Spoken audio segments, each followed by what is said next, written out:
বিছানার নিচে কি ছিল? গত রাতে আমি একা ঘুমাচ্ছিলাম। ঘরটা ছিল অন্ধকার, চারপাশ একদম নীরব।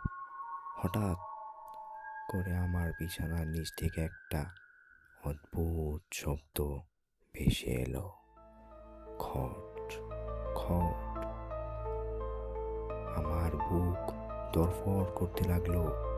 ভয়ে আমি লড়তেও পারছিলাম না।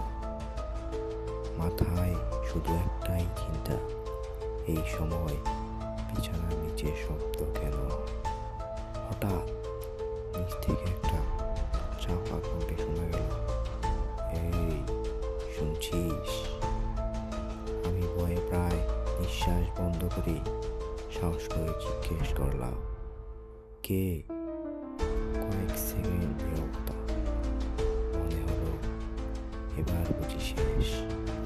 তারপর নিচ থেকে আবার আওয়াজ এলো, তোর চার্জারটা বিছানার নিচে পড়ে গেছে। বোমা, তুই তো বুঝি